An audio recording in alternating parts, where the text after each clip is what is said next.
my name is Fiona Kennedy and I'm a Senior Lecturer in Academic Development in Glasgow Caledonian University in Scotland.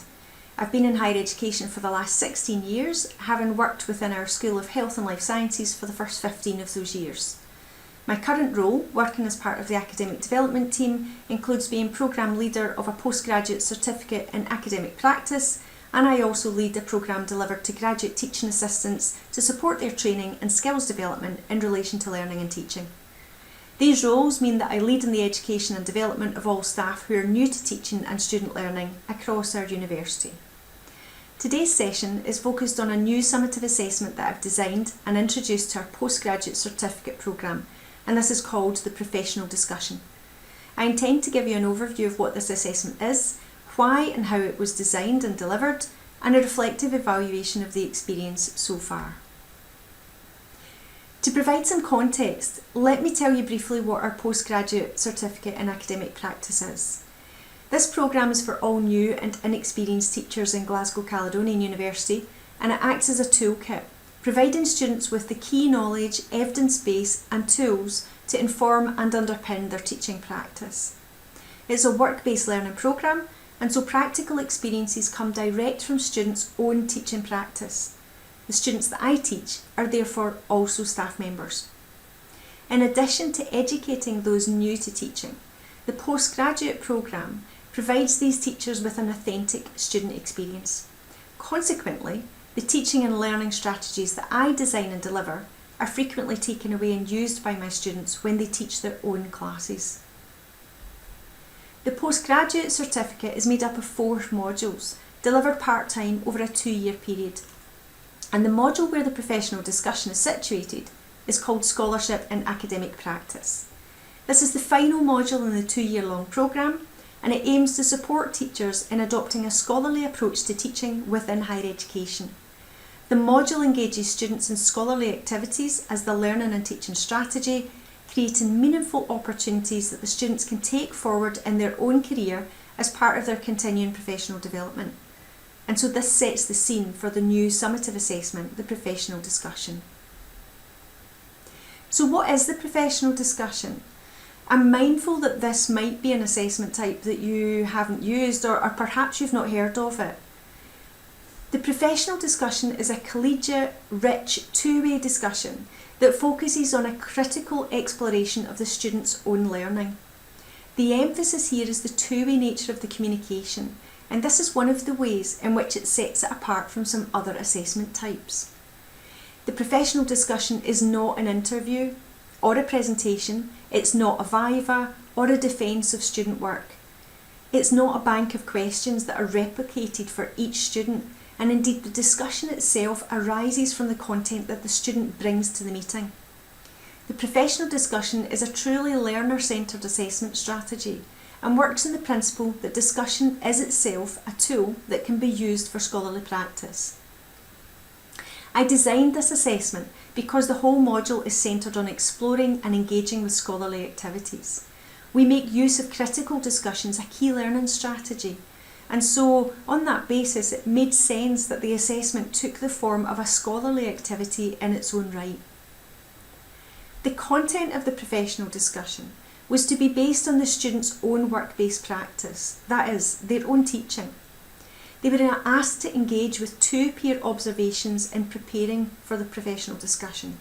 One where they were observed in a learning and teaching situation by a colleague, and another where they observed an experienced teacher in their teaching practice.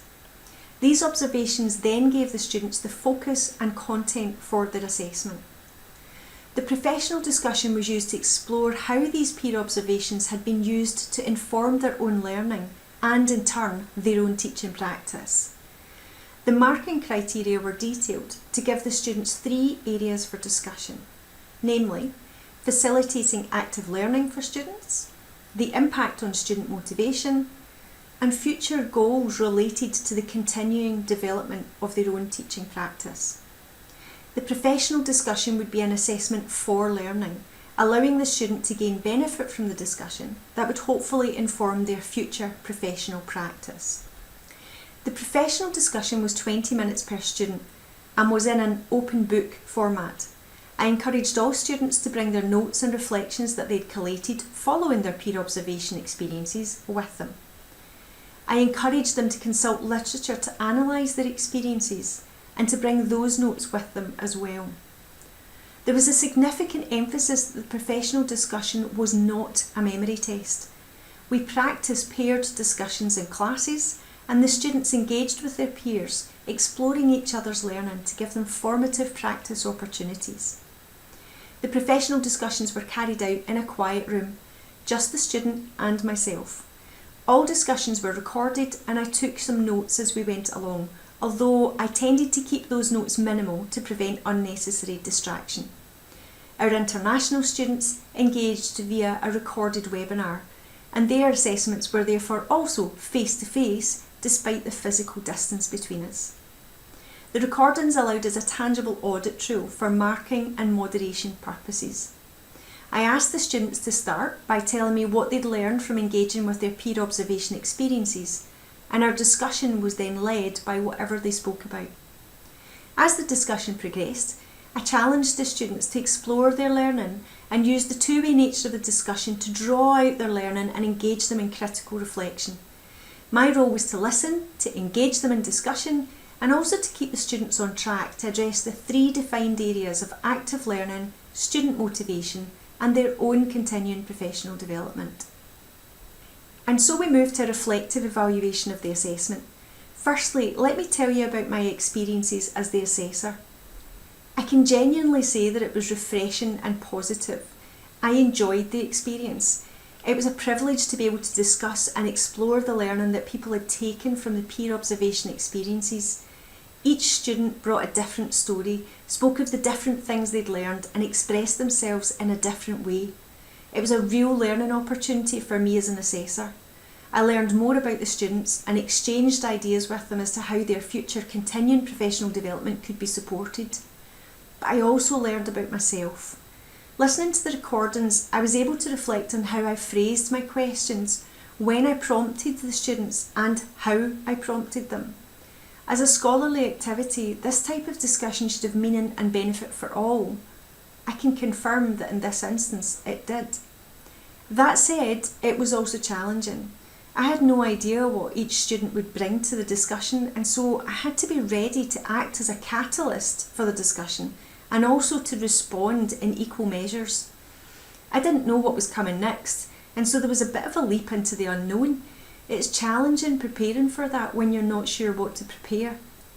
I didn't follow a set of scripted questions, and so I needed to listen very carefully and to ask questions that would help each student to explore their individual learning without leading them towards my own perspective.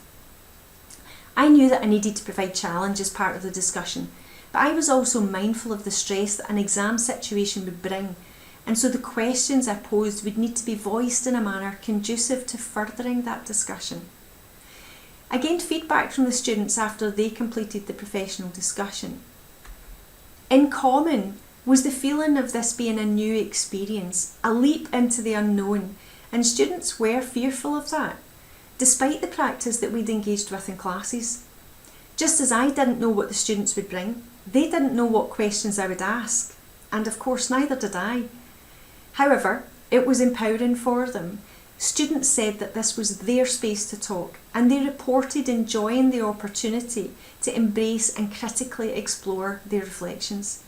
They talked of seeing how much their teaching had progressed. They described it as their platform to deepen their learning, and it gave them a sense of moving forward with their development. Someone else who provided evaluation on the process was the second marker, who remarked how enjoyable the experience had been and also how personal it was for the students. And so, what now? Well, as with all evaluations, this is a journey, and one that requires consideration of how the road has been so far and what we might do to enhance the journey as we move forward. There are some key things that I think can be done to continue with this learning journey.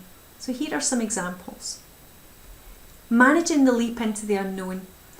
We need to somehow manage the fear associated with the leap into the unknown, and there are a few strategies that could help.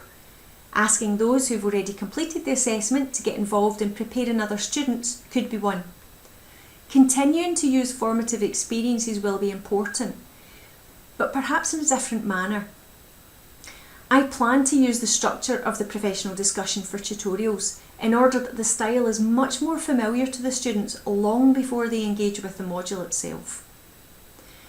In terms of the discussion, I plan to offer follow-up with the students to give them an opportunity to take their discussion further if they would like to. We can use the recording and engage in a non-assessed setting.